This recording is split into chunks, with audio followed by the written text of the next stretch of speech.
I of course stand here, rather stand in, for the director who's currently away on duty. So we have today what promises to be a very interesting and fascinating talk by Professor Claudio Lomnitz. I will leave the introduction of Professor Lomnitz and the conduct of the rest of the meeting to our colleague Professor Shail Mayaram. But very briefly, for those of you who are not aware, this series of lectures is named after Professor B.N.Ganguli, who taught at the University of Dhaka and Delhi University for over 4 decades. He was director of the Delhi School of Economics and Vice Chancellor of Delhi University. Professor Ganguli, as a member of a number of expert commissions, had been associated with economic policy making in the country before and after independence, and he represented India at the preparatory conference of the World Trade and Employment GATT conferences in Geneva and Tokyo, the World Trade Conference in Portland, and so on.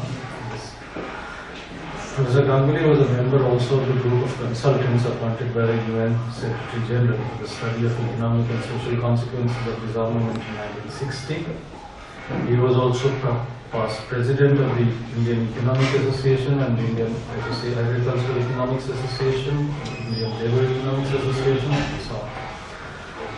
And many of us who are aware of some of his writings, he was among the early, apart from being an economist, one of the early economic historians or intellectual historians of economic thought.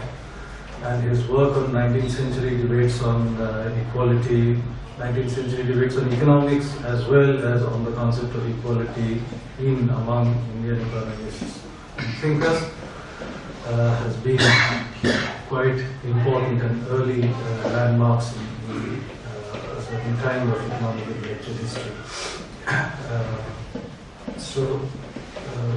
With this brief introduction, yes, I should also mention, for those of you not, that in this prestigious series we have had earlier luminaries like Charles Taylor, Raimundo Panikkar, Dipu Parikh, Ernest Gellner, Ali Mazrui, Roberto Unger, Michael Walzer, John Keane, Amit Bhaduri, Georgio Agamben, Lina Agarwal, Jose Casanova, Partha Chatterjee, Boaventura dos Sousa Santos, and Dipesh Chakraborty. Today, let me welcome you, Professor Claudio Lomnitz.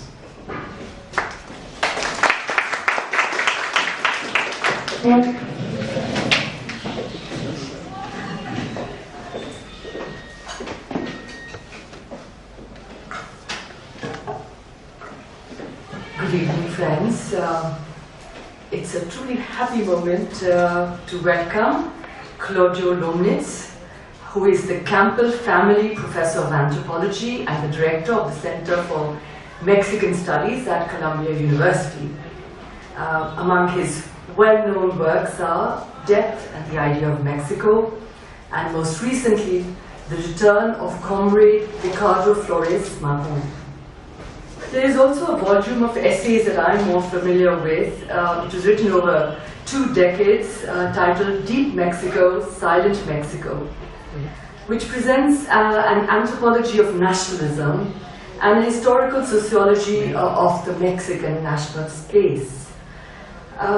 When I was reading the introduction this morning, rereading the introduction, it struck me that there's so many reflections which are very familiar to us from the Indian context. The idea of the city as the balcony of the republic. And this really strikes a chord, especially in the aftermath of the recent Delhi elections. The idea of intellectuals who are akin to the village priest, who consecrate important events, who work as guides and advisors in the context of moral dilemmas, share suffering and celebrate triumphs, whether it is the students' movement or the Zapatista revolt, and even excommunicate unbelievers. And he writes of them, their lives are like a book that opens onto their community, unquote. But they also find themselves, as he writes of himself, like infirm uncles when they become part of the diaspora to the American Academy and come to play a more reclusive role, although they do return as chroniclers who might offer a critical perspective both on Mexico and the United States.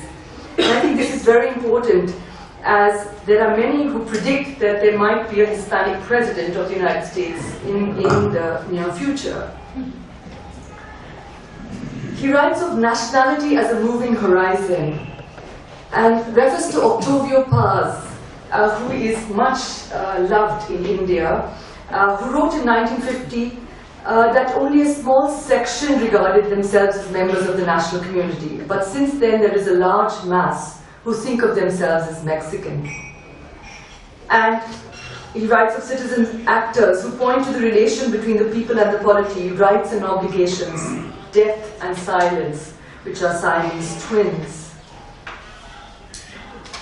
He raises the very interesting question of why is it that nationalism, and this is in his engagement with Benedict Anderson, that nationalism develops first in the colonial world and then proceeded to Europe, and was really invented in Spanish America.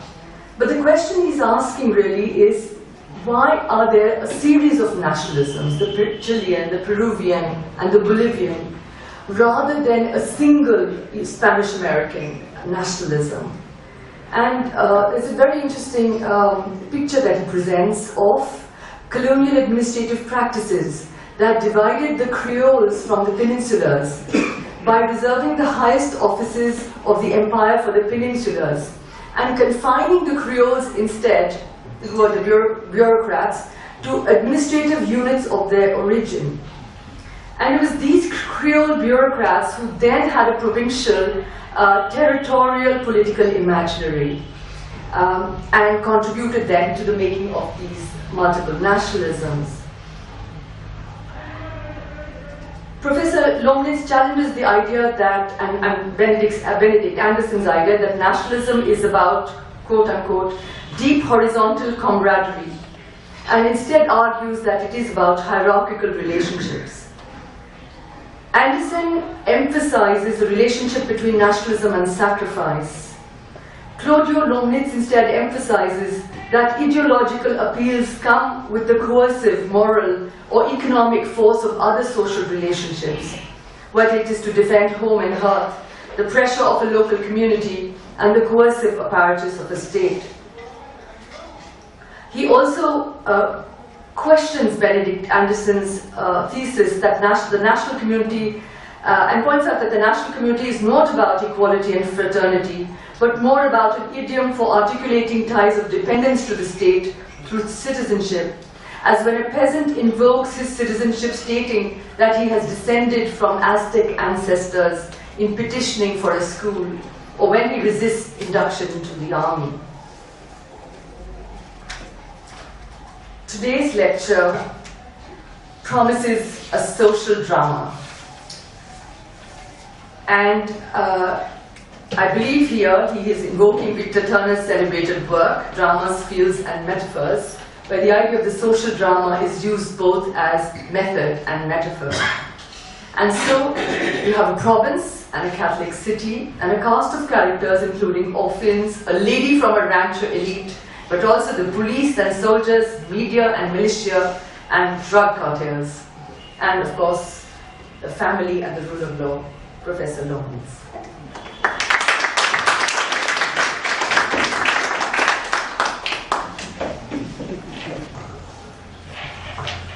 Thank you so much. I want to start by thanking Professor Rajpur for the single honor of inviting me to deliver this year's Ganguli lecture, and Professor Mayaram for her introductory remarks. I also want to mention Professor Kumar for his intervention getting me here. Actually, I was almost caught without coming here in Mexico City and had a problem with the clerk in the visa office of the Indian embassy. And I'm here really thanks to Professor Kumar's last-minute lightning bolt intervention. So I'm also very grateful to him for that, especially grateful. This invitation is really an unexpected recognition for me, since it comes from a social science community that I admire deeply and have done for many years. I'm truly grateful for the opportunity to share my preoccupations with you today. Those of you who are familiar with my work for the past 15 years know that I've been writing anthropological history, which is rather dense historical work for the past couple of decades. For instance, I labored many years on a history of death and modernity in Mexico that spans from the 16th to the 21st centuries. After that, I spent years working on the Mexican Revolution of 1910, analyzing one strand of Mexican radicalism, communistic anarchism, and the role of transnationalism, and especially of exile in the United States, as a key factor for framing the question of ideological purity and compromise in the Mexican Revolution. Can you hear me in the back there, or should I speak? Okay. Or should I speak a little more? Is that better? Yeah. Fine. These were both contributions to my long-standing effort to develop an historical anthropology of national societies, which is the work that Professor Mayaram was just referring to. And yet, relevant though all this sounds, the particulars of these investigations can at times appear arcane and even a little precious.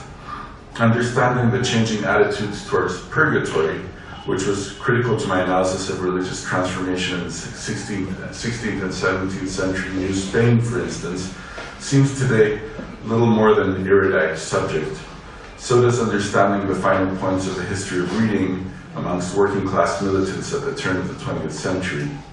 I must confess, though, that I've given myself up joyfully to such endeavors, joyfully and without much sense of guilt. That's probably essentially quite an irresponsible person.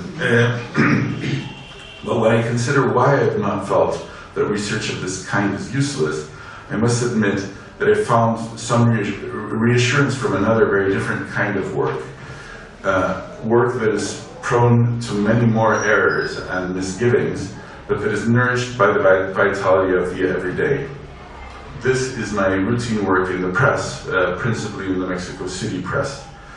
It is that engagement that has allowed me to delve joyously into historical research. When I write these big books that are sometimes 500 pages long, I know nobody reads 500-page books anymore. I don't worry about it because I also write in the newspapers.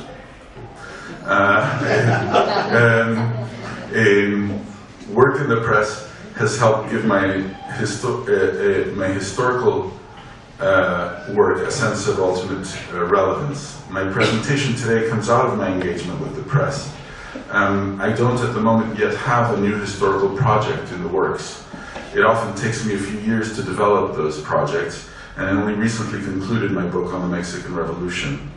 But the decision to share some of my contemporary concerns with you also stems from a sense of urgency concerning the need to comprehend the upsurge of violence in Mexico, which is my country, although I'm not from it, and especially to try to remedy that country's deep crisis of representation. I'm very conscious of the privilege of sharing these concerns before this audience and at this institution, and indeed in a lecture in honor of its founding director, because if it's for me,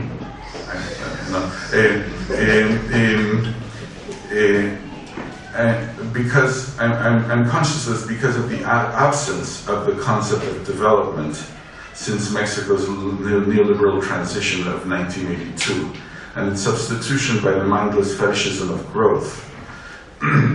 This is, in fact, I think one of the key reasons why it's now so difficult for governments and intellectuals to represent, quote, their people today.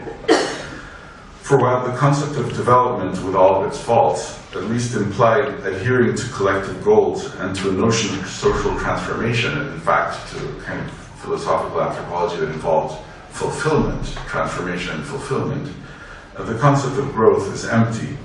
One can always grow more. It has this aimless kind of concept. There is today a need to recover some sort of philosophical anthropology for economics and for politics, a definition of collective goals and what it would take to fulfill them. A renewed discussion of development, in short.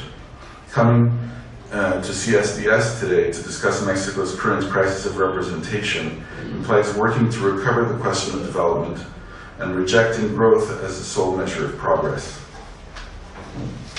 My subject today. Since the completion of my book, The Return of Comrade Ricardo Flores de Magón, I've been trying to understand Mexico's crisis of representation. I'll say what I mean by that in a moment. It's true that at the most general level, there's nothing peculiarly Mexican in the matter. The speed with which the world has changed these past 3 decades has produced a difficulty in conceptualizing the contours of our societies, in telling who we are, and especially in finding channels of genuine political representation. Europe, for instance, does not yet have a serviceable history for its present, and relies on its old national histories despite their patent inadequacy. Last year, the French celebrated the 100th anniversary of World War I, as if Germany today were not part of the same political unit as France. And neither is this inadequacy in defining the subject of history a peculiarly European problem. China's nationalists indigenize the nation's economic success as a capitalist power by standing Max Weber on his head and positing Confucianism as a kind of Chinese-spirited capitalism with the extra political bonus of excising liberalism from their national formula. By relying on this idea, sorry for that blunt summation, I've never been to China so I can afford to make these horrendous generalizations. By relying on this idea, contemporary China appears as the natural offshoot of a millenarian indigenous culture, a notion that sounds pleasing enough, but that must routinely be set aside in favor of hard-nosed power politics when it comes to dealing with the rumble of disgruntled peasants, unrepresented urban migrants, or colonized minorities.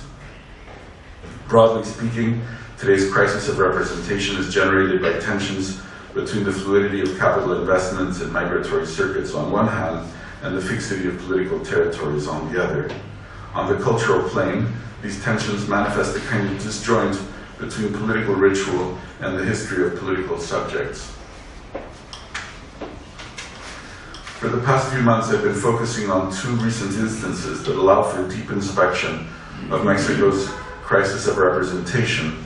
The first is the one that I hope to present today, that Professor Mayaram talked about, since that focuses on anxieties around family and community in a supposedly traditional Catholic city, Zamora, by way of a study of a police raid on an orphanage that transpired last July, and I did some field work on that in July and August. And the second is the study that I just decided the last week or two to share with you instead, actually, because it is more politically urgent than the one the other one that I've been writing about. And this focuses on the assassination of 43 normal school students in Guerrero State last September 26th. Possibly some of you have read about that. And the political movement that is raging around this massacre. These 2 works that I've been doing are both brief works. They're not going to come up, they're not going to appear as massive 500-page volumes, thankfully. And most of what I've been thinking about is really transpiring in my work for the papers rather than in academic work. But they're the 2 prongs that I've been using to think about this problem of representation in contemporary Mexico. The one that I'm sharing with you today, in the end I decided to do that, although in some ways it's less colorful, is, I think, more urgent, so I sort of selfishly decided to bring that instead, since I kind of need more of your ideas for that right now. So I'll begin with a very brief summation of the facts of the case. On September 26th of last year, a group of students from the radicalized Ayotzinapa Normal School which is a rural school teachers' school that was created in the 1930s and has had a lot of connection to local guerrilla movements since the 1960s and 70s. Went to the nearby city of Iguala, a city of some 120,000 inhabitants, to make collections and to hijack buses in order to do a field trip. The practice of hijacking buses is not entirely unusual for members of the School Teachers Union in the southern states of Guerrero and Oaxaca, which are some 2 of the poorest states in Mexico. But the students arrived at Iguala during a rally that was organized by and for Ángeles Pineda, the wife of Municipal President José Luis Abarca and candidate to succeed him in that office. Apparently, Pineda and Abarca thought that the students intended to disrupt the rally and sent the municipal police under their command to bust up the students. A shootout ensued that left 5 students and 1 unconnected bystander dead. The remaining 43 students were kidnapped by the municipal police, who then turned them over to plainclothes member of the drug gang known as Guerreros Unidos, to which the police, the municipal president, and his wife all belonged. Those gang members then, quote, disappeared the 43 students, murdering all of them according to their confession, and burning their bodies in a garbage dump. Although the massacre at Iguala has not been the deadliest single event of Mexico's drug war, a war that began in 2006, it did become the focal point of the most important social movement that has transpired since the start of that war. Indeed, and that social movement is ongoing right now. Indeed, the horrific events of last September 26 have marked a point of inflection in Mexican political life, a crisis that, in my judgment, runs even deeper than the events of 1968 or 1994, the year of the Zapatista rebellion, and that has made the clamor for justice heard more loudly, more painfully, and more urgently than ever before. Indeed, the Iguala massacre makes patent the urgency of a moral revolution in Mexico as the only available resource from which to transform Mexican justice. It also calls for heightened criticism of American drug and arms policies, though I'll not dwell on that point today. I won't dwell on it, but I've written a fair amount about it. There's no question you can't understand Mexico's drug war without understanding American drug and gun policy, but that's not the issue that I want to speak to today. Instead, I begin my remarks by naming a few aspects of the Iguala massacre that are relevant for an analysis of Mexico's crisis of representation. The bulk of my comments center on this point, the crisis of representation, and I move finally to discuss the significance of moral indignation and mass mobilization. Pitifully, the government has proved through recent actions that it lacks an internal will with which to undertake a deep overhaul of justice. As a result, the country is left with mass mobilization, and repudiation is the only point from which to leverage this widespread demand for justice. So I start with some selected aspects, just little details of the event that are relevant for thinking about this problem of representation. The first of these is that Ángeles Pineda, the wife of Iguala's municipal president and butcher, José Luis Abarca, is the sister of 3 major drug lords who belonged to the Gran Familia drug cartel. Her father, too, belonged to that organization. Indeed, 2 of Mrs. Pineda's brothers were on the Mexican Attorney General's most wanted list by 2009, that is 3 years before Abarca was elected municipal president. However, this fact did not provoke an investigation into her husband's viability as a candidate for the municipal presidency of Iguala, which is the capital of a vast poppy and heroin producing region. Neither the leftward-leaning PRD, which is the party that took Abarca on as its candidate, nor the governor of Guerrero State, who also belonged to that party, nor the Attorney General's office, nor the military, nor the press seem to have objected to the candidacy of a man whose brothers-in-law and father-in-law were known drug lords. In other words, a wide institutional swath of government was complacent with gangland control over Iguala's municipal government.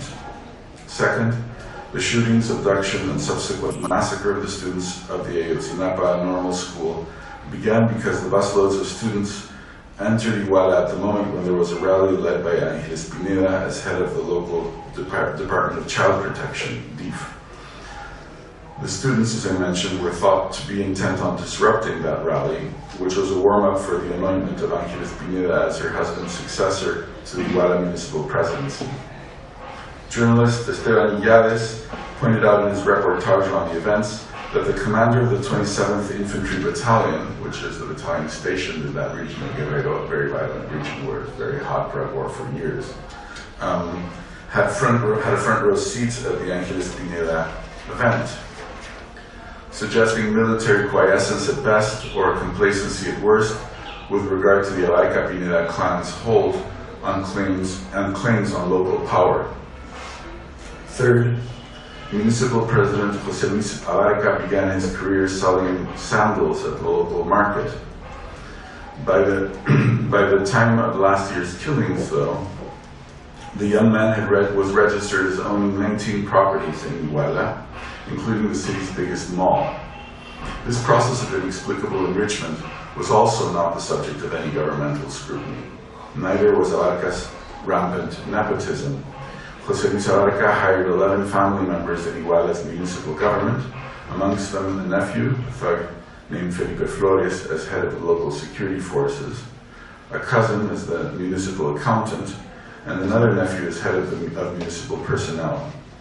Given the fact that family connections to major drug organizations was known before the start of Abarca's term, military security's lack of concern with the family's direct control over the Iguala police force and over the municipality's budget of over $16 million per year suggests either studied negligence or connivance. So those three facts already are telling us that there are big chunks of apparently completely unconnected aspects of Mexican government and party system, the party on the left, the military, the police, the organizations that are meant to have oversight over corruption, that kind of look the other way in allowing this family to control the city of Iguala. Fourth, the abduction of the 43 students was preceded by a shootout by combined police and Guerreros Unidos forces that lasted between 1.5 hours and an hour. During that shootout, 6 people were murdered and several others wounded. The military did not rush to the scene of the shootout, nor did it help wounded students find an ambulance. Fifth, in April 2013, 17 months prior to the Iguala massacre, local opposition leader Arturo Hernandez and 2 of his associates were murdered, while several others were abducted and tortured. One of the survivors had testified in court that Felipe Flores, head of Iguala's municipal police force, had abducted and tortured the group, and that municipal president Abarca had personally shot Hernandez dead. Nonetheless, no action seems to have been taken either against Flores or Abarca prior to the Iguala massacre.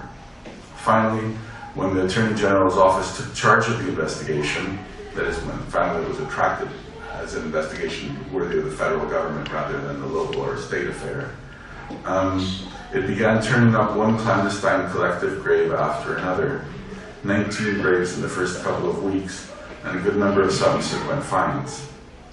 None of these graves belonged to the missing 43 students. Each time an illegal grave turned up and its bodies were exhumed, new questions emerged. If these graves were not the students, whose graves were they? When and by whom had their occupants been murdered? Why was there no report or ongoing search for these missing people? There was, and still is, no clear response to these questions, a fact that has brought to the surface the vast and durable problem of Mexico's estimated 22,000 disappeared. We'll see later that this issue of the disappeared is going to be significant when we think about mass mobilization in Mexico, because it does have a kind of temporality that's distinct from what mobilizes people around very specific episodes of outrage, like the Ayotzinapa thing, which at least diminish somewhat with the Christmas break, as they always do. Certainly the students, tend to go. So the temporality of the disappeared and the militancy around the disappeared, I think, has a different kind of durability than some of the other factors of mobilization. To give a sense of the problem of tallying the missing and the dead, when federal drug czar from Michoacán, a state that borders on Guerrero, Alfredo Castillo, stepped down from his post this past January, he was asked why the body count in Michoacán had gone up during his tenure rather than down, and Castillo responded with some verisimilitude, it seems to me, that this was in fact a distorted conclusion resulting from the fact that Michoacán's dead were not being properly counted in the years prior to his tenure. Not a very nice thing to think about, but and the Iguala massacre dramatically demonstrated just such lack of accounting and accountability, and until the perversion of justice in the most fundamental sense. Iguala's people rightly feared making denunciations of killings and disappearances to local municipal offices, since the municipality was controlled by a drug gang, and so there was no proper account of either killings or disappearances. Moreover, Iguala's situation is replicated in an unknown but by no means small number of political demarcations in the states of Guerrero, Michoacán, and Tamaulipas, as well as a number of others. This selection of facts already provides a sense of why the Iguala massacre has made the corruption of justice into today's central concern. I turn now to a few considerations regarding the country's crisis of representation. Mexico's crisis of representation has been gestating over a protracted period. In a nutshell, there's a disconnect between a society that has undergone deep and rapid transformation and the managed and sluggish transformation of systems of political and media representation. In the past couple of decades, Mexico has undergone a demographic transition to close to zero growth, a sharp decline of its peasantry, vast growth of the country's manufacturing sector, rapid development of major new urban centers, a set of sometimes radical transformations of gender roles and family relations, vast migrations to the United States, an indigenous rebellion, and a dramatically lethal drug war. These changes have not always caught up with the nation's traditional self-image. During the whole of the 20th century, Mexico was undergoing population explosion. People are used to having a country where everybody's under 15, and when I got my first job in Mexico City, which was in the City University, I was 25, and I left that school when I was 29. By that time, I was kind of one of the sort of senior members of the department. And it's one of the reasons why I moved to the United States, because there you'd be 45 and be called young or whatever.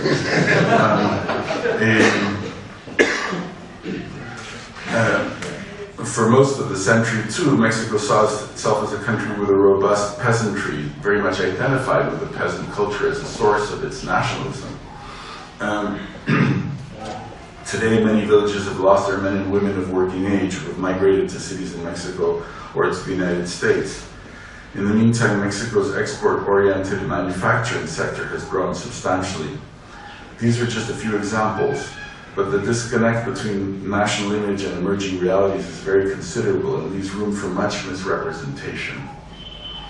The dynamics of the disconnect between social change and political and symbolic representation can be analyzed historically, too. Mexico's turn from developmentalism to neoliberalism, starting abruptly in 1982 with the fiscal crisis of the Mexican state, involved decoupling what Mikhail Gorbachev once called glasnost from perestroika. In other words, it involved immediate market reform, happened right away, while adopting a slow, managed, and carefully calibrated democratic transition that took a full 18 years to become operational. This process of calibrated democratic reform involved a managed representation of the people, brokered by new political representatives and by media specialists and talking heads. These new representatives tended to become prominent and are often very well paid, a fact that has promoted the consolidation of cliques of well-heeled politicians, experts, and opinion makers who often listen more carefully to one another than to the people who they routinely represent. In other words, the strategy of coupling rapidly opened markets to slow and staggered democratic reform involved mechanisms of co-optation, both legal and illegal, and these mechanisms tended to undermine the legitimacy of political and media elites. Thus, political representatives have generally been granted very high salaries and perks, theoretically so they might be in a position to withstand the temptation of being corrupted. Sadly, though, recent scandals have demonstrated that the desire for accumulation has exceeded even the generous salaries that politicians receive. To give a sense of just how well-heeled Mexico's political class is, just so you don't think I'm blabbering here, this month the newspaper El Financiero compared the salaries of mayors of several cities of the Estado de Mexico, that's Mexico State, one of its 32 states, with those of European capitals, and announced that the mayor of the town of Iztapaluca makes about 1.4 times more than the mayor of Madrid. The mayor of Tlalnepantla, another city in the state of Mexico, makes 1.17 times more than the mayor of Paris, and the mayor of Naucalpan makes about 1.21 times more than the mayor of Berlin. And yet, even cushy salaries such as those may not be sufficient to account for the wealth of former Oaxaca Governor Jose Murat, whose New York City, Boca Raton, and Utah real estate were recently disclosed just last week by the New York Times. Indeed, the problem of corruption has not been abated by high salaries. In a recent set of newspaper articles on the subject, historian and political analyst Dr. Aguilar argued that Mexico's democratic transition involved shifting quantitative resources from the federal government to Mexico's 32 states. In the old days of the PRI, when we had a sort of single-party regime, all the government resources were really disproportionately concentrated in the federal government, and states and municipalities were very poor. The democratic transition involved also a kind of new federal pact, which included tremendous outflow from the federal government to the states. And that this transition went without effective administrative controls, so that democratic transition has opened up vast new resources of corruption at the state and municipal level, thanks to exorbitantly high oil prices. Remember that the Mexican transition happens in the year 2000. The oil boom begins right before that, a year and a half before that, and the spike in oil prices. Between the years 2000 and 2014, Mexico's states received 3 times more in real dollar terms than the entire cost of the Marshall Plan, according to, as Aguilar shows, leading him to characterize state and local politics in the period as the corrupt distribution of an enormous piñata. That's a piñata, I don't know whether you're familiar with that. It's a very Mexican thing. You sort of hit this thing with a stick, and a lot of candy comes out. The lack of accountability is heightened in Mexico's case because of the government's historically high level of reliance on oil for its revenue, between 30 and 40%, and its low level of reliance on income tax, which is in fact the lowest in all of Latin America. In 2012, the Mexican government collected just under 10% of GDP from its tax base, while its total revenue was only 18% of GDP, including the income from oil, compared with 26% of GDP for the US, which is often considered a tax haven, and 32% for Brazil. Such a narrow tax base fosters low levels of accountability. State governments received revenue from the federal government that in turn came from oil rather than from taxation. As a result, politicians have not felt beholden to their constituencies and have careened out of control. Finally, there are other aspects of Mexico's crisis of representation that are also worth mentioning, particularly because they hit closer to home for us as academics. The professionalization of the Mexican academy through mechanisms geared to securing productivity and acquiring international standards of practice has been in many ways successful and laudable, but it has also tended to detach scientific research from the public interest and to orient it too single-mindedly to an international circuit of conferences and proceedings. As a result, there's too often a disconnect between the established truths and platitudes that are the common currency of public discourse and the results of empirical research. In the Mexican case, probably it's a little different from India too, because this move toward sort of international standards of practice in the academy also involved putting a high premium on publication in English. And so that also detaches some of the publication from what used to be its natural audience, since the bulk of students in Mexico don't yet speak English or read English, or many fewer do than claim to. This problem is compounded by the paucity of investigative journalism in Mexico, a tendency that has in no way profited from the assassination and intimidation of journalists that became all too frequent during the drug war and beyond. Similar to the situation in the sciences, the arts have found laudable and crucial support from state policies through a system of fellowships and subsidies, but this system too has often fomented decoupling between the artist and his or her potential public. The combined result of all of this is that after a 20-year period of deep transformation, Mexican society no longer knows itself. Its political and symbolic representation is in many ways deeply distorted, and like a housing bubble, is ready to pop. So, for instance, some national popular representations of Mexico, championed by followers of anthropologist Guillermo Bonfil, have imagined an unbreachable chasm between an authentic, indigenous-based, tortilla-eating national culture and an artificial and imposed overlay of foreign-owned or at least foreign-inspired corporations. Despite the initial success of this trope for the leftward-leaning political opposition, the imaginary of a, quote, deep Mexico as a viable political alternative is ready to pop. Today, Mexico exports more manufactured goods than the rest of Latin America combined. It's actually an interesting fact. Mexico and the United States are more interdependent economically than any two states in the European Union. You wouldn't think so if you live in the United States, and I see that wall. We may not like the junk food country that's being generated out of the environmentally unsound and predatory policies of agricultural industrial development. I know that I don't. But it is nonetheless conceivable that Mexico may subsist even while its millenarian peasant culture continues to recede. The ideological bubble needs to pop because the discussion has to move from a false conviction about cultural essences to a discussion of real existential choices that are being faced on a daily basis.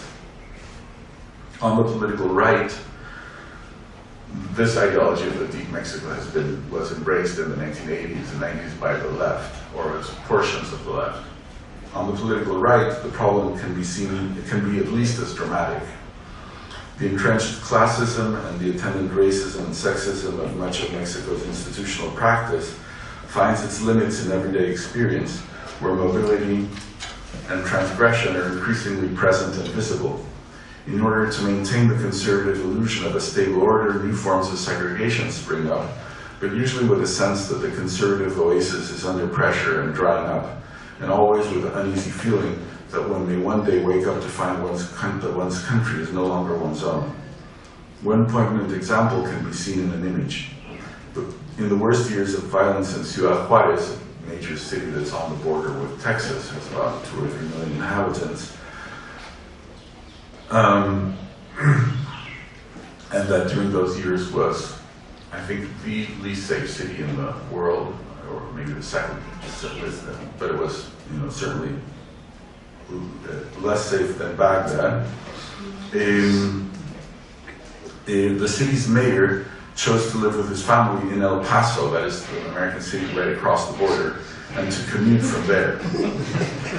The city that he represented was not the city in which he wished to raise his children. Relatedly, President Enrique Peña Nieto has still not visited Iguala or Ayotzinapa since the massacre, and indeed he took over 1 month to realize that he needed to meet personally with the victims' parents. Not surprisingly, when Peña Nieto tried to add his voice to the chorus of indignation, stating in a televised speech that, quote, "We are all Ayotzinapa," the claim rang hollow, an afterthought. Too little, too late. And yet, despite the divisions in Mexico's deeply unequal society, the massacre at Iguala brought together a large cross-section of society. Not without underlying tensions, true, but still, the outrage brought together a widely diverse public. This is one reason why I claimed earlier that the current crisis runs deeper than '68, or the 1988 electoral crisis, or the 1994 indigenous rebellion. In the 1968 movement in particular did not enjoy wide cross-class support. I remember that, actually. The '88 elections represented a very large and important segment of discontent, but society was still deeply divided. This is also true of the Zapatista rebellion of '94. There are, of course, quiet divisions behind today's collective repudiation of the Iguala killings and clamor for justice. Indeed, these are evident in the form that protests take. You can take a page out of the book of Indian historiography to do this careful analysis of this. The protests led by the Guerrero's Teachers School Union include road blockages and the vindication of that union's rejection of the government-promoted education reform that was passed last year. But there's a lot of support for that reform in sectors that still look to the streets to protest against Ayotzinapa. In Guerrero State, the CETEJ, that's the union, teachers' union, forced PRD politicians to march with signs around their necks declaring their ignominy in the style of the Maoist Cultural Revolution, a practice that raised alarm in the Mexico City press, including people who also were solidary with Ayotzinapa, victims of Ayotzinapa. In the huge Mexico City rally of this past November 20, the contingents of students, environmentalists, bicycle riders, parents, teachers, citizens were very concerned about keeping things peaceful, but there were also violent groups in the mix. Indeed, the question of violence hovers over Ayotzinapa itself, in part because this is a school that has enshrined the legacy of former alumni such as guerrilla leaders Genaro Vázquez and Lucio Cabañas, who were killed in the 1970s, the so-called Dirty War in Mexico. In articles in the papers that seek to open this question to debate, signaling similarities between portions of Guerrero's teachers' movement and, say, Sendero Luminoso in Peru or even Pol Pot, have tended to find relatively little resonance, though, because of broad-based insistence on not blaming the victims. But there's at least some latent concern regarding guerrilla movements and organized violence in Guerrero State and beyond. So what I'm saying here is that there is a tremendous, unanimity of solidarity around Ayotzinapa, but there are actual fissures within that if you look a little bit closely. Still, the almost universal sympathy for the massacred students makes possible a connection of solidarity between political sectors that normally would not find themselves on the same side of an issue. Even the fact that the Ayotzinapa students had gone to Iguala to hijack a few buses so that they could go on a field trip, and the fact that practices of this kind, hijacking buses or closing roads in order to do collections, are routine in this school, has tended to recede into the background given the unspeakable brutality of the butchering of the students. I didn't really get into that. I mean, you can see that it's brutal because there are a lot of people killed, but when you read the descriptions and you read exactly how, it gets even worse. And the absolute lack of recourse to any state protection during the horrible interminable hours of the event. And yet there's more. The extensive indignation was also fueled by the dislocating effects of President B.N.'s legislative reforms, which he pushed through in his first year of office, particularly the education reform. Guerrero's teachers, like those of Oaxaca and Michoacán, were adamantly opposed to the education reforms that were passed last year. They had marched against them for several months and frequently shut down the Mexico City-Acapulco highway, choked up Acapulco and Chilpancingo, two cities in Guerrero, and occupied Mexico City. Indeed, the Ayotzinapa students themselves had marched to protest the education reforms in January of 1913. Their slaughter in some ways made them pin-up boys for the movement against the reform.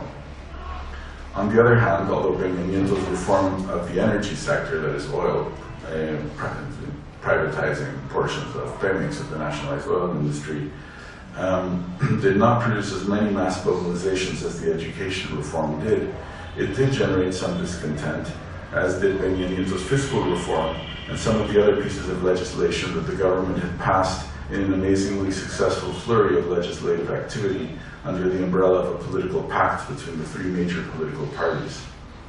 Each legislative success left its remnant of disgruntlement in select sectors that came together around Ayotzinapa and the corruption scandals that had followed on its heels.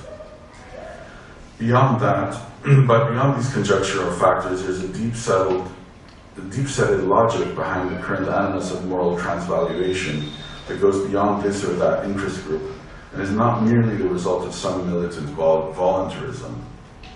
Morality, as we know, is deeply connected to habit, to mores. A society that has changed as deeply as Mexico has these past decades is also a society that is undergoing moral transformation. Schemes of corruption that are based on robust and stable patron-client ties may not have so much legitimacy in a mobile and market-oriented system, for instance. Class mobility, migration, or changing sexual division of labor can easily call into question the prerogatives of cliques who presume to represent those who they no longer know or control. We may still be insufficiently aware of the moral implications of Mexican social change, but the connection between transformation of routine practices and transformation of morality is axiomatic for any student of history. The moral revolution has a social basis, I think this is, to me, an important point, because when I've written on the paper about this, whenever you write about morality, it sounds like you are, in fact, calling for some kind of voluntaristic movement of repudiation, in this case of corruption. I certainly am perfectly willing to call for it, but I think that sociologically or historically, we're in the face of a moral transformation. We may not know its shape, but we're in the face of it. The states did it. In the early days after the Iguala massacre, President B.N.Ganguli kept a low profile. The municipal president of Iguala and the governor of Guerrero State were members of the opposition PRD party, while B.N.Ganguli's party is the PRI, the old dominant party. So he probably calculated that he could let them take the heat. And why not? After all, the events at Iguala were their direct responsibility and not the president's, and they were. Indeed, the political fallout of the scandal even seemed to open vistas for the PRI to retake Guerrero State in the next election. So B.N.Ganguli's first thing was, well, and having to do with this, this was the municipal president of Iguala, who was a drug lord selected by the opposition party and supported by the governor of the state of Guerrero, also the opposition party. Let them deal with this. Passing the hot potato of responsibility between federal, state, and local governments has been a recurring feature of Mexico's political landscape since the country's democratic transition. During the worst years of scandal over feminicide in Ciudad Juarez, for instance, the country stood aghast as the mayor of Ciudad Juarez, the governor of Chihuahua, and the attorney general's office shunted responsibilities onto one another. It stood aghast also because this would have been completely impossible in the earlier period. The earlier period had a president who would have made the governor or the local municipal president responsible, and there was a direct chain of command, let's say, which was lost with the democratic transition. No surprise then that at the early stages of the current drama, the federal government allowed Guerrero State's PRD to implode under the weight of its undeniable responsibility, leading to the resignation of State Governor Angel Aguirre, and last week to the arrest of his brother for embezzlement, influence peddling, and corruption. But much to the surprise of the president, the event's stains did not stay neatly on the PRD or in Guerrero State and moved quickly to the federal government. How did that happen? When the Attorney General's office stepped into the investigation of the Iguala massacre, federal police found a mass grave with 38 bodies in it. Naturally, they thought they had found the missing students, but it turned out that there were other unidentified occupants in that particular mass grave. The public now had to account for 43 missing students, plus the 38 unknown occupants of a mass grave. And then another grave turned up, also with unidentified bodies, and then another. The image of Mexico as a giant clandestine grave, decried by activist priest Alejandro Solalinde, haunts public opinion. Even if the federal police operated in as transparent and effective manner as it could, the facts demonstrated the complacency, if not actual complicity, of federal justice with an uncharted reality of mass murder. Moreover, to make legitimate action from the federal justice more difficult, Mexico has a sadly colorful history of botched federal investigations. And it is colorful. These may not have been the responsibility of the current government, but have had a compounded negative effect on governmental credibility. Around the time of the 1994 unresolved assassinations of presidential candidate Luis Donaldo Colosio and the PRI Secretary General Jose Francisco Ruiz Massieu, for instance, a witch known as La Paca, was brought in by the federal prosecutor to help resolve the murder, and it turned out that she had planted a body and then discovered the body. And there have been a number of cases that are a little bit, hoaxes like this, and some of them have been recently, and in general, the kind of inadequacy of the justice system has in fact become much more publicly visible recently, thanks in part to a movie done by young independent producers called Presunto Culpable, which actually followed documentary, which actually follows the proceedings of the justice system, and in just an incredibly awful way, which became a big box office hit. The image of federal police finding one mass grave after another, compounded with the president's studied disinterest during the initial weeks after the massacre, shifted discontent onto the federal government. As we have seen, this was compounded by the fact that the missing students were enrolled in a school that's part of a network of teacher organizations that militantly opposed President B.N.'s recent education reforms, so the abduction of the 43 students gave oppositional segments of the school teachers' union another flank of attack on the president. And indeed, any discontent with the president's speedy agenda of reform could easily find expression at this time. As a result, the president soon found himself under fire. At that time, B.N. tried to prove his concern for justice in a number of ways, but by then he could not easily shake the public image of indifference. The students were abducted on September 26th, but President B.N. met with their parents only on October 29th. And things still got worse. Early November, Carmen-Aristeguy's news organization covered that the $7 million house that President B.N. occupies has shady origins, with part of the property bequeathed to his wife by her former employer, the media giant Televisa, in a fashion that suggests influence peddling, while the other portion is on loan from a state of Mexico crony who has received juicy government contracts, including partnership with the Chinese in a $3.7 billion rail project. Reeling from a corruption scandal that came hot on the heels of mass rallies for Ayotzinapa, President B.N. rescinded the contract with the Chinese and went to APEC's meeting in China to mend fences and garner substantial new investments.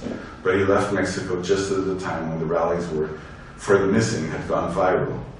The image of Mr. Peña traveling to China while the doors of the National Palace were being burned in protest conveyed the picture of a state that has lost touch with the people. Indeed, all political parties have been touched by the current scandal. The PRD is in disarray. The PRI, which initially seemed to stand to profit, is under heavy attack. The moderate right-wing PAN was not in a position to step into the political void because it declared the drug war in the first place, and because of its transactions in the political pact that promoted Peña's project of reform. Even Andrés Manuel López Obrador, who recently left the PRD to form a new party, kept a low profile because of his connections and support for tarnished Guerrero politicians such as Lázaro Mazón, who had backed the municipal president of Iguala in the recent past. Meantime, the president has lost his aura of effectiveness and charisma barely 2 years into his 6-year term. That's one of the reasons why this crisis is so deep, is because it's happening at the beginning of a presidential term. We have a long time to go. At the same time, the scandal around B.N.'s house and some subsequent corruption scandals have made it increasingly clear that corruption touches the political class to the core. So despite calls from prominent leaders of public opinion in the media, Mexico's federal Congress did not set up an investigation of President B.N., his wife, or Finance Minister Luis Videgaray for influence peddling or corruption. Instead, after seeing his legitimacy slip, the president 2 weeks ago named a close personal ally to head up an investigation to ascertain whether the president, his wife, and minister were guilty of any wrongdoing. The probable reason for any lack of genuine support from government to attack corruption, in other words, there was no opposition party in Congress that proposed an independent investigation of the president.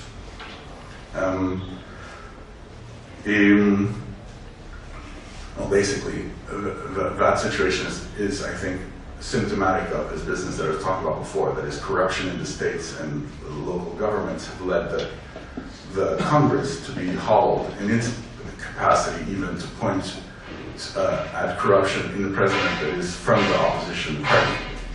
So the president then set up his own commission to investigate himself because the Congress couldn't do it.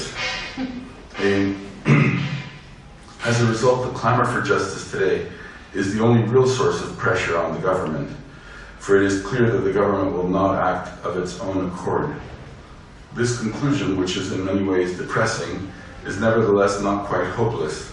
Popular and elite reactions to the Ayotzinapa murders and to the total lack of recourse of the people in that region to any form of local justice that led even the family members of the people buried anonymously in mass graves to keep silence with no recourse or appeal, and to the fact that politicians high and low are mired in the habit of influence peddling, conflicts of interest, nepotism, and corruption, have led to a very serious undermining of governmental credibility at a very early moment in the presidential cycle. Moreover, there's every indication that media corruption scandals will continue and very likely get worse. This is like the problem of the 22,000 disappeared, the corruption scandals. Some corruption scandals, like the one we're seeing in Brazil with Petrobras, or the one that we've seen unfold in Spain for the last couple of years, are interesting because they're not a single event, but they actually have a structure that is bound to continue in time. And this, I think, is the case with what's happening in Mexico. That is, these corruption scandals that erupted in the last couple of months, and there are just 2 or 3 cases with the president and his minister of finance, and now the governor, former governor of the state of Oaxaca. In fact, there's a structure there that makes it quite predictable that this is going to continue for a long time. Among other reasons, because of this HSBC thing in Switzerland, where there are 2,000 Mexicans that have deposits there, and I don't know, I can't say yet, but probably several hundred of those will be politicians, and so slowly those scandals will be unfolding. It also has to do with the structure of the state government that Peña Nieto was a governor of before becoming president. So there's going to be scandals unfolding. And the third factor, and maybe that's interesting, worth mentioning on this, is that there are now foreign or international media that are interested in these stories. That didn't used to be the case. It was before the corruption scandals in Mexico were sort of a Mexican thing. The Mexicans guarantees at least a low level of continuous, tenacious, visible popular clamor for justice. For the parents and friends of the disappeared are increasingly well organized and connected, and their militancy will not go away with some speech or political gesture. There are, in short, real conditions for moral revolt, genuine conditions for creating a kind of scorn toward the unbridled wealth and ambition, influence, hubris, and pretensions of the political class, as there's not been in Mexico in recent memory, or maybe even ever. As we've seen, the killings at Iguala have become a kind of focal point for a crisis of representation that was long in the making, and that has multiple factors behind it. But despite this multiplicity of factors, the current animus has a very clear point of focus: justice. There is currently widespread indignation around lack of justice in Mexico, around the ease with which lives are sacrificed, the recklessness with which precious resources are squandered, the cynicism with which responsibilities are elided. This clarity of focus is, I think, new, and it could in principle lead to a wide-based renovation of the political apparatus from outside the current party organization. Taking a page from Greece or from Spain's Podemos, it seems not impossible that a broad-based movement of political and moral renovation could rock Mexico's power structure, but the mobilizing issue in Mexico will be representation and justice, I think, rather than the situation of the euro and this kind of thing. So I would say, sort of in summation, that the crisis of representation on the one hand is sort of the image that I come up with is one of this kind of bubble ready to pop, that is both the intellectual representation of the country, which responds to a situation that is now transformed, and the way in which the political transition was brokered, have led to a situation that really is deeply delegitimizing the government and broad sectors of the media and the intelligentsia at a time when they kind of have to do something because it's too early in this presidential period not to do something. Normally you'd have a change of president or something. No, you can't have it.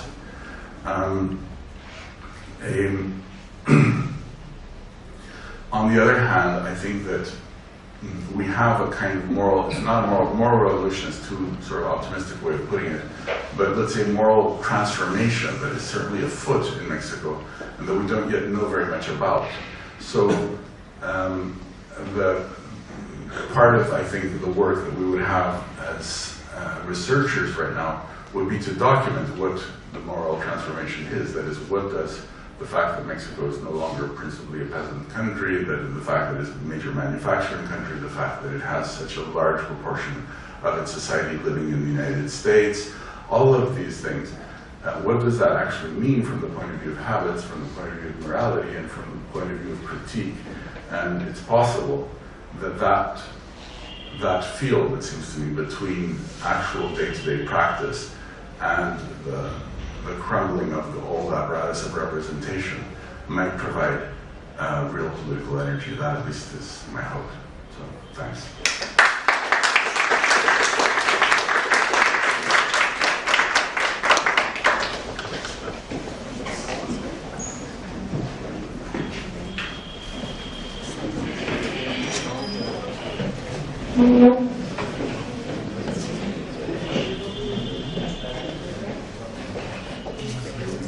Thank you for that extremely lucid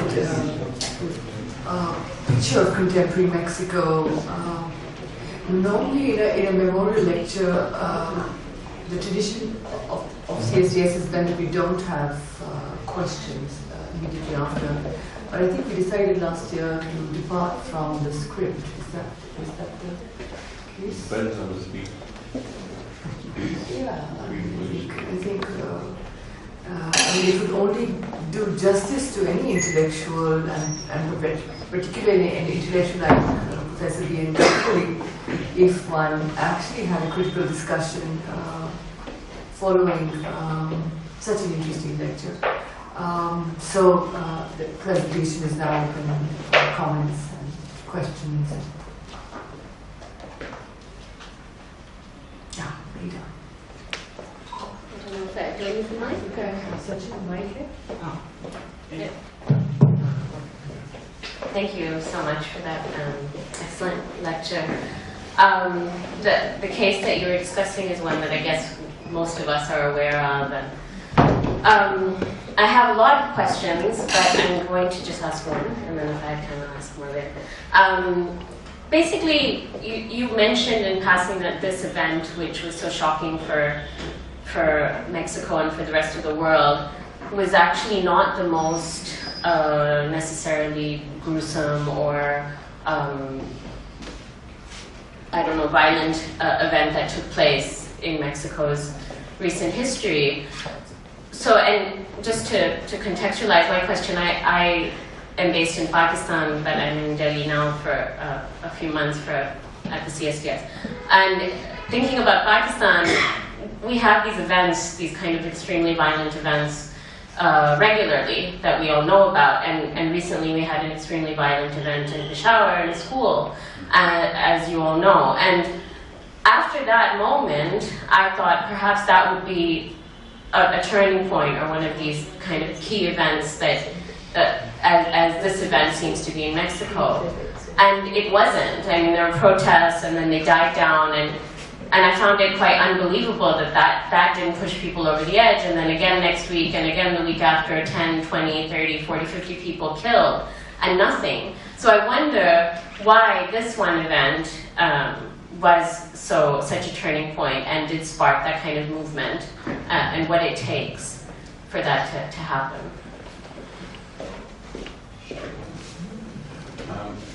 Is this on? Okay. Yeah, that's I mean, super interesting and kind of depressing problem, because the drug war in Mexico began in 2006. It lasted from 2006 officially to 2012. That is the presidency of the former president.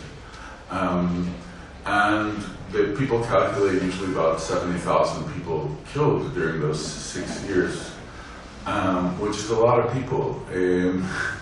And during those 6 years, we didn't have a movement like this one. We did have, for example, a slaughter that was even worse in terms of just numbers, but also even worse in terms of the level of victimhood of the victims, because these students in this group of students in Mexico, their level of victimhood could at least have been disputed. That is, there were elements that are anti-student that did dispute it. That is, why were they, hijacking buses?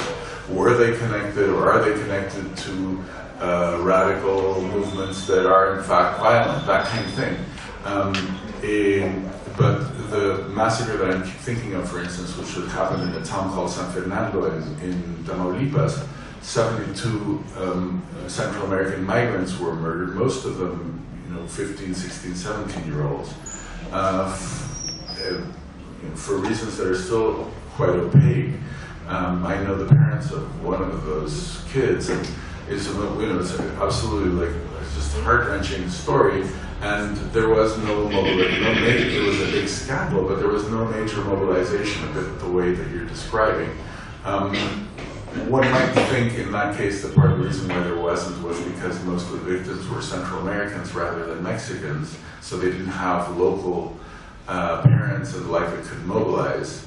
And I think that's part of the story. But to my mind, this Ayotzinapa thing coalesced because really of this complicated conjuncture.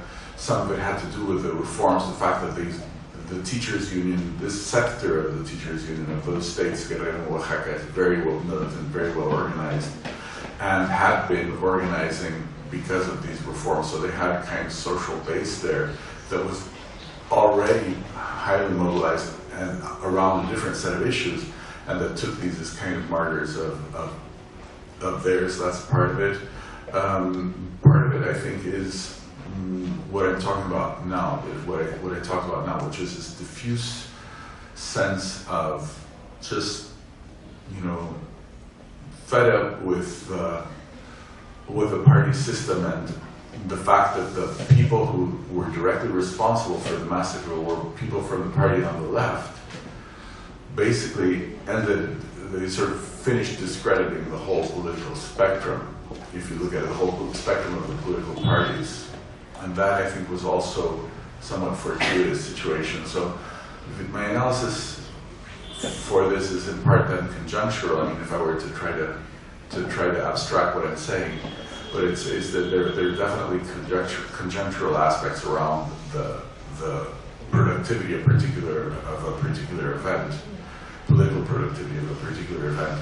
But I do think also that there's a kind of cumulative or more structural dimension to it that is visible when you look at them at who's being mobilized and why. So I wish there was some kind of formula, because I have been reading some of those, like I read the dreadful thing in the school and all that in Pakistan. I read, and it does seem just endless, and that's how it has seemed in Mexico too. I want to foreground this whole question of social change that you've raised. Because on the one hand, Mexico would seem to have accomplished a certain major transition, economically and politically. Economically, manufacturing, many would see it as a kind of a country which is really, manufacturing has shifted from the United States really to Mexico in a major way. And and processes of urbanization. The other thing is in terms of politics. I believe that the president election can only be for a single term, yes, and which is a check on a constitutional check on authoritarianism. Yeah. And yet, on the other hand, you have this phenomenon of recurrent massacres reminiscent of Pakistan. You have this chain of scams, which is so familiar with in India, as also the delegitimization of political parties, which was the case very recently, and social movement against corruption. So how does one then grapple with this this complex problem of social change, and what are the sort of forces which are the sources of violence, really? One of the things that is, I agree with many of the things you're saying about Mexico. In fact, maybe it's because I don't always live in Mexico, but I'm one of the people who are constantly optimistic about Mexico, which is not a very popular thing. Mexico never been very optimistic as a place. When people think of optimism as being kind of akin to stupidity, and so it's not a prestigious thing to be. But I am optimistic because I think that there's part of the process of transformation that I talked about has been an incredibly painful process. It's been an incredibly unequal and unfair process. But some of the worst costs have already been paid. I mean, if you say not all of them, but some of them have. So you would think at least you're now in a position to reap some benefit from that incredibly unfair process of opening up the economy and all that, which was really dramatic and in some ways sort of akin to some of Marx's old descriptions of primitive accumulation. Practically, you had these masses of people leaving the countryside in situations of highly pauperized situations and the like. But I think that there are a couple of things. One factor is the drug war, which I think is something to be taken into account in its own right. And there, I think the responsibility of the U.S. policy is huge, and it's and the governments that we've had have been very timid in saying, well, look, we've already produced 70,000 people killed in 6 years. We're paying for this. We have a right to demand a different kind of policy here. There's been nothing like that. In fact, the Mexican government has been slower than the U.S. They're legalizing marijuana and this kind of thing. So the drug war is terrible for Mexico because it has to do with the dynamic of the border. The dynamic of the border has been one where the U.S.-Mexican border is the most intensely crossed border in the world. And the reason for that is because of the productivity of the differences between the two countries. I mean, it's the differences that make people, capital and people move across that border. And those differences are pertinent whenever you have something that's legal or illegal, and illegal, the difference in the strength of the state makes things flow in a particular direction. So the fact that Mexico has a weaker state than the US guarantees that illegal activity is going to be outsourced to Mexico just because it's easier to do there. And the fact that you have legal gun sales in the United States where you don't have legal gun sales in Mexico means that you're going to get your drug lords shopping for their guns in Walmart, which is what you have. In Walmart, across the border. Not on Walmart de Mexico, but Walmart USA. So the drug war has become a very corrosive factor in its own right, and because so many of the economies around drugs also involve control over territory, and once they start controlling territory, there's a kind of connection between the local government and local drug organizations. The example of Iguala is typical. I mean, there the drug organization also controls the local meat market, for example. Other areas or these 72 migrants that were killed that I mentioned just now were killed by a drug organization that started controlling the routes of the migrants. So the business and trafficking people is also now controlled by some of the drug groups that control X or Y territory. So the drug war is, I think, a real factor that needs to be analyzed in its own right. And the government's lack of backbone in confronting the United States. The rest, the corruption, I think, is in some way has its own, like the democratic transition produced its own form of corruption. And the difficulty in Mexico is that people have naturalized corruption in a way, and they talk about corruption as if it had always been there, always will be there, and it's almost part of the national identity, like the sombrero or something like that. But in fact, when you work on the history of corruption, it becomes quite apparent that things change quite substantially with this or that organization. And the Federalist organization, as it was put in place, left this huge room for state governors to become kind of very, and their people below them to become very bloated, which we didn't used to have. So now there are kind of new issues that are only just being targeted. My sense is that some of these can be the object of successful reform. some of these corruption issues can be the subject of successful reform. Could be if the politicians are pressured enough. The drug war thing, I think, is more complicated, and I don't know, how you can do that without a different relationship with what's happening in the U.S. Because even though there's a growing internal market for drugs, as there is throughout Latin America, and you see, for example, drug consumption in Brazil right now, or in Argentina, is very substantial. It's not all export market. In Mexico, it's also been growing.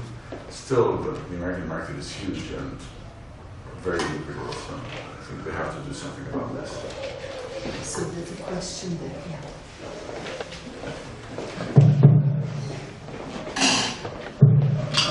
My question is partially a follow-up to the question about the comparison to Pakistan, but I was interested in a way in which numbers and the numerical kind of played a key role in your account. There is, on the one hand, an account of political corruption, 1.7 times the salary, 1.4 times the salary, and the big numbers. And then there is the account of the numbers of the massacred, but which remains unaccounted for. And there seems to be something crucially important about that distinction, because I'm interested in how you account for what is the kind of political affect that allows for the emergence of the smaller revolution, as you call it. Because there is clearly the sense of the large numbers not transforming into anything, and then suddenly the unaccounted for returns in a way to create something. So, yeah. And that's a super interesting thing. I mean, I thought a little bit about that issue starting with 1968. Because if you look at the 1968 student killings in Mexico, I was a boy in 1968, I was 11. And then at that time we had a very authoritarian regime, so the main paper, Excelsior, published the number of 6 people dead. But the rumors at that time were that that it had been a massacre, and people were calculating maybe 50, 80, 100 people dead. And then as time went by, I remember that number going up, including by people like me. That is, when tourists would come and tell them about 1968 and all that. I remember myself going from, say, 300 to 400 to 800. And I've seen calculations, even printed calculations going up to 2,000. So it's similar. Something similar happened in Argentina with the disappeared. When they finally did their truth commissions and documented, they could document, quote, only 7,000 disappeared in Argentina, quote, only. But the figure that everyone talks about is 30,000. In fact, if you say 7,000, you can treat it a little bit as a reactionary pig or something like that. Part of the issue, I think, is that the combination between known dead, and known means some small number insofar as they're known. They're people who are known to someone. The combination between known dead and the cover-up, the constant masking of the truth, produces a kind of space in which the state's either complicity or direct role of butchering people becomes kind of evaluated and imagined. And so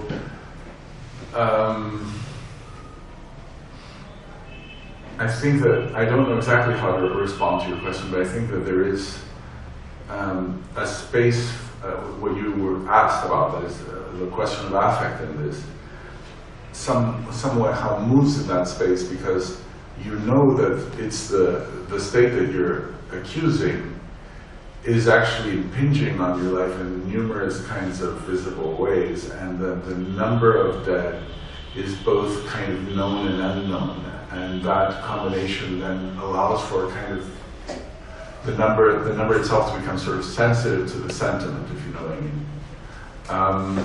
The other sorts of numbers, that is actually those weren't examples of corruption, that is the 1.4 times what the mayor of Madrid, that's actual salary. That's not an example of corruption. The corruption is over and above that. So, but I think that some of the numbers are right now attracting me more than they ever did before, in part because some of them at least force discussion of certain kinds of issues. For example, the numbers on revenues, on state revenues. Once you realize, okay, Mexico has the lowest income tax level for business of any Latin American country. I mean, that's ludicrous. And the reason why is because it has had the state-owned oil company that it can just dig into whenever it wants to. And that has effects in terms of your question, that is, in terms of the kind of authority structure that you have when you have this completely opaque source of money that can in fact grow quite a lot if you have a spike in oil prices. That's a problem that's similar to, say, the problem in Venezuela, although not as stark. I mean, Venezuela is getting much worse, but it's, let's say, it has some points of comparison. I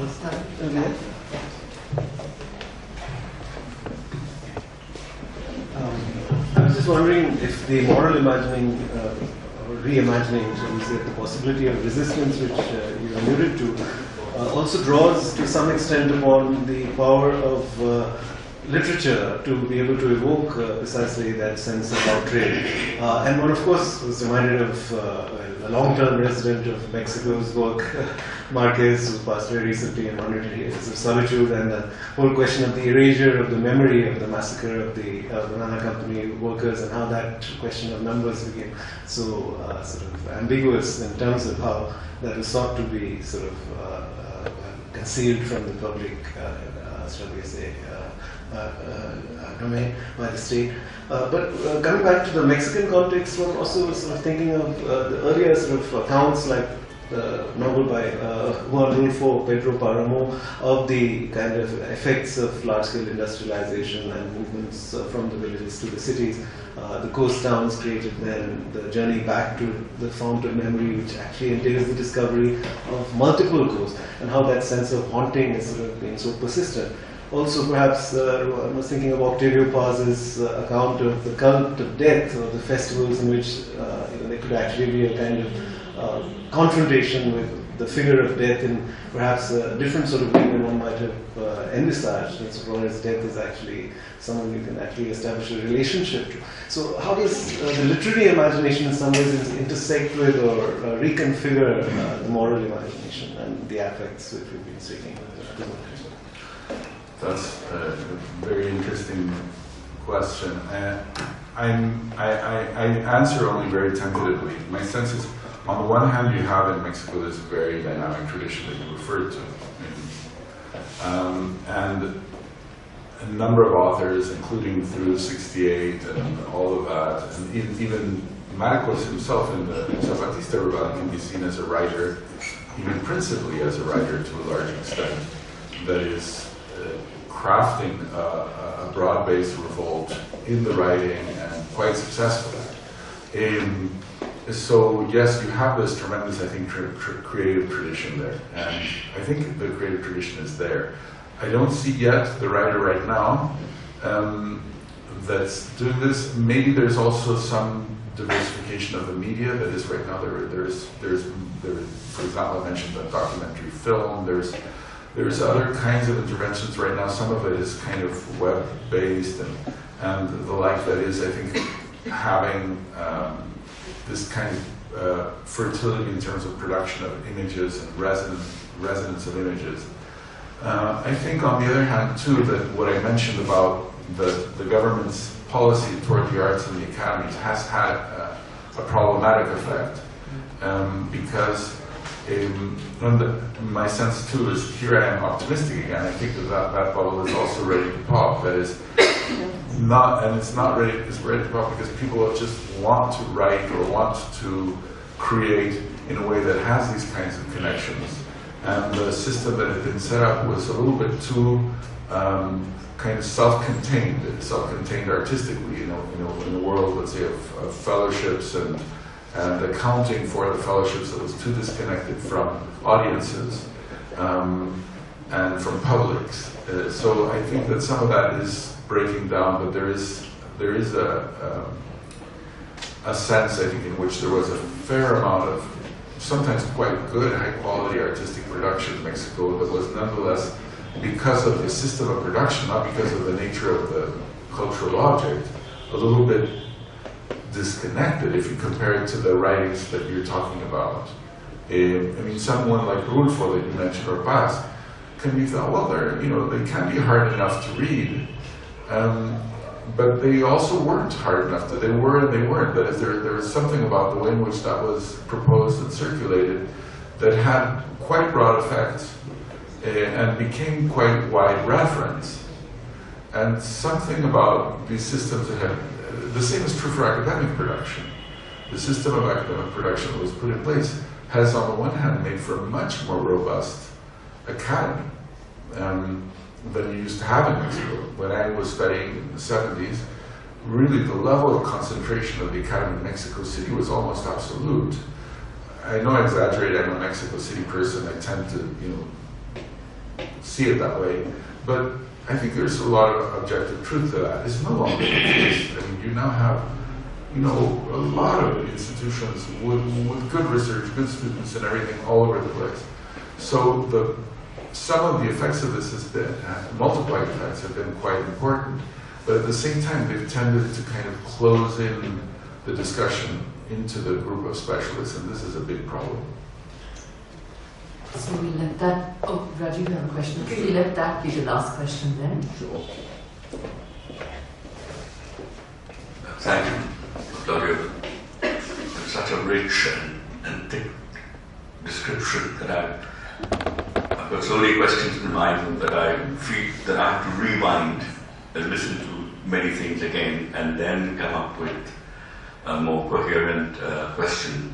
But there was one thing that I just thought I'd like you to clarify, because you used two terms. You used the word moral revolt, and you also used the word moral revolution.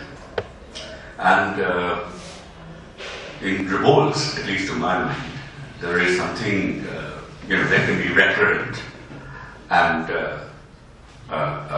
also they are reactive.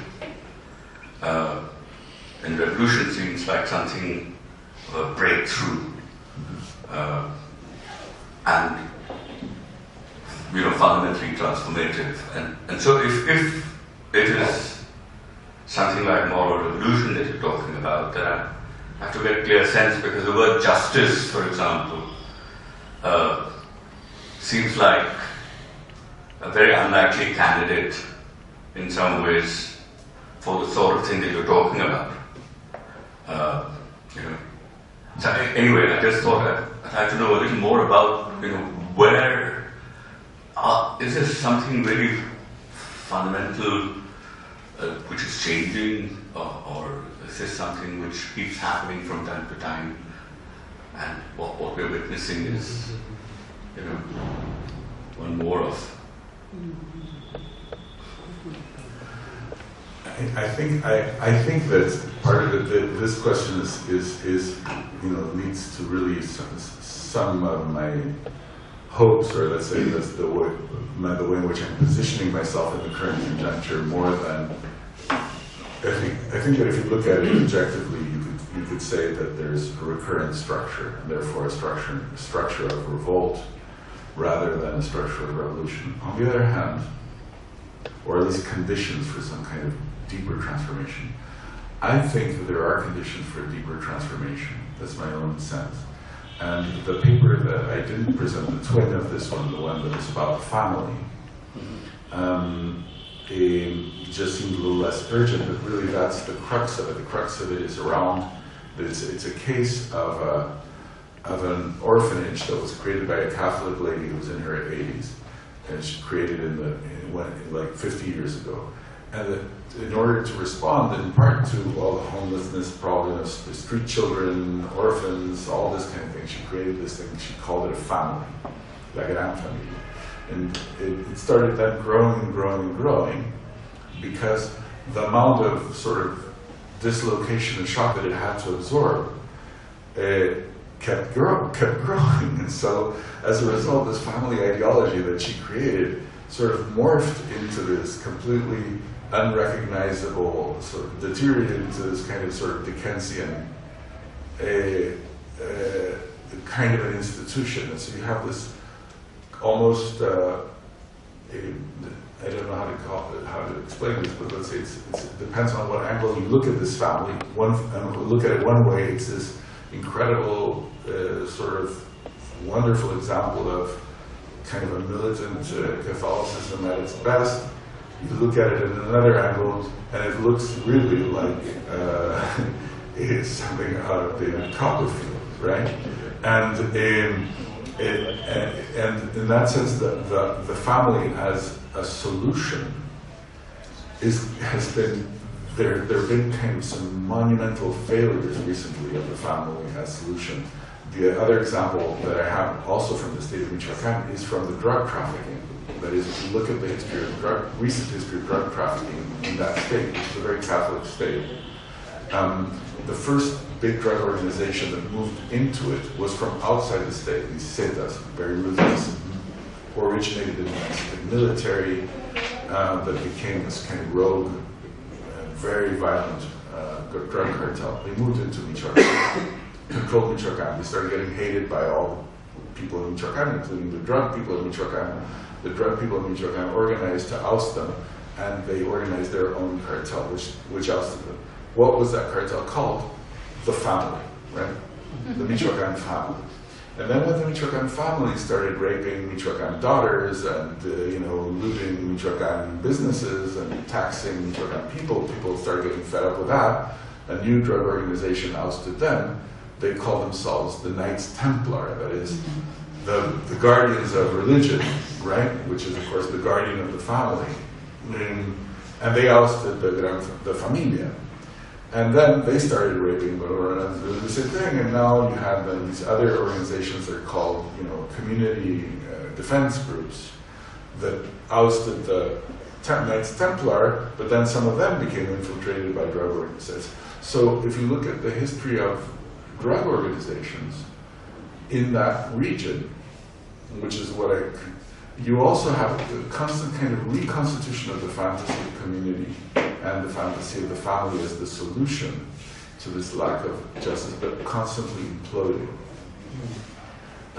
So to my mind, it's this situation of constant implosion that does lead me to think that it might be possible to think of the situation as one that could foster real transformation, because I don't think that it's actually going to be able to get reconstituted that way, which would have been the traditional way in Mexico. So we bring the series talk to a close now, and so on behalf of CSDS, let me say a very warm thank you to Professor Lomnitz for this very insightful lecture, which has really brought alive, in a sense, a very critical moment in Mexico, and particularly, I think, poignant is the connection between massacre and moral indignation, and I think there lies the potential for really perhaps a better future for Mexico. So one takes back, and I think there have been a number of concerns. One of them being what's happened to the landscape of nationalism. In this contemporary conjuncture, what's happened? What is the nature of the new topography of mythic memory that Marquez evokes so powerfully in this new moment? So thank you very much.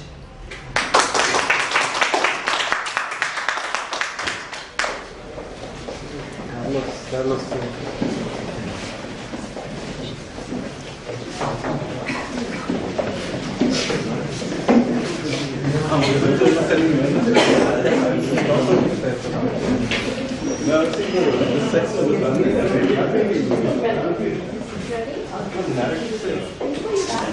Mexico is not robust.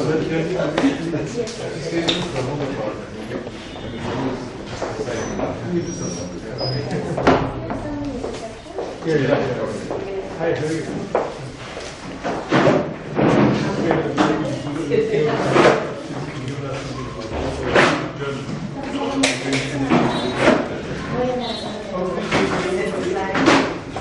Voy a ir a hablar de la patria. Muchas gracias.